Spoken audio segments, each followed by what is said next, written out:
Funeral directors spend about 5% of their time with the deceased and about 95% of their time helping the living.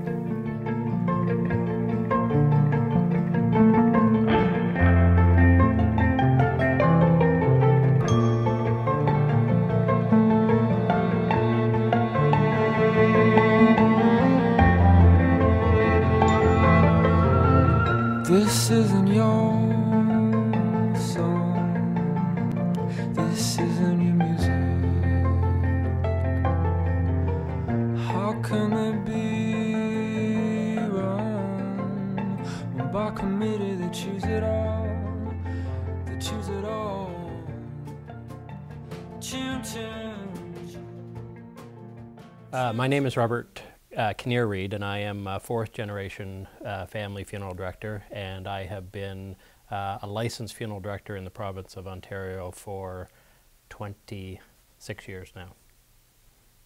We have been providing services to families in the Kingston area for 106 years now, 107 years. So that's sort of how it got started, and I am now the fourth generation in the firm.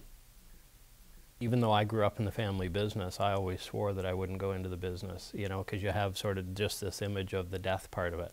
People don't like to talk about death, and so that's one of the stigmas, and I don't think a lot of people see that when they walk by the door of a funeral home and sort of wonder what's going on.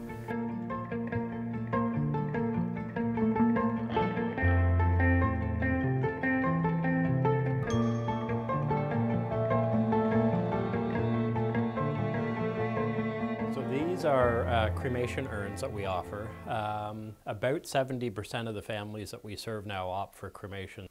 The wooden urns that we have, such as the cherry and the oak urn, when they are interred in the ground, they're obviously going to break down over time and allow the cremated remains to return to the elements, and some people that's important to. Others prefer an urn, maybe like the stainless steel or the sheet bronze urn, that will obviously stand up a lot longer, if not forever, when interred.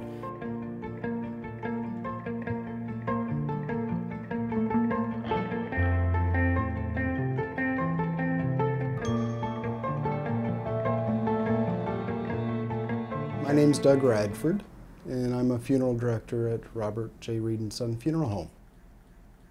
I find it to be a real privilege to be a part of the profession. I see it as assisting families, and a lot of people say it must be terribly depressing, but really we're helping families during a very difficult time, and we're assisting them at a time of real need, and it's a real privilege to be able to do that. When our firm was first established, we were located over top of our furniture store on Princess Street, the main street. And then in the early 50s, we relocated to this area, which was, of course, more residential and quite rural at that time. And now the word funeral home is derived from the family home. So we fit into the local community in terms of being part of the residential community, but also with Bethel Church here and St. Mary's Cathedral down the street, we also fit into sort of the institutional or the religious community as well. A lot of the families that we serve, the deceased is in their 80s or 90s, and it's not unexpected, and in some ways it's accepted as a part of life. We obviously have services for children and young people that are more difficult to deal with. And I would say that anybody involved in funeral service is maybe not more appreciative, but is appreciative of life. And you know, you make funeral arrangements with a family who have had a child die that is the same age as your child. It makes you go home and give your kids a hug at night. So that sort of psychological part is, you know, comes with the profession, but it does make you sort of appreciate life and the family that we have. I would imagine I'll be doing the same basic job, although it's going to change over those period of years. But I've got 3 kids about to go into university, so I'll be here for a good number of years to see that that happens. If I just breathe, fill the space.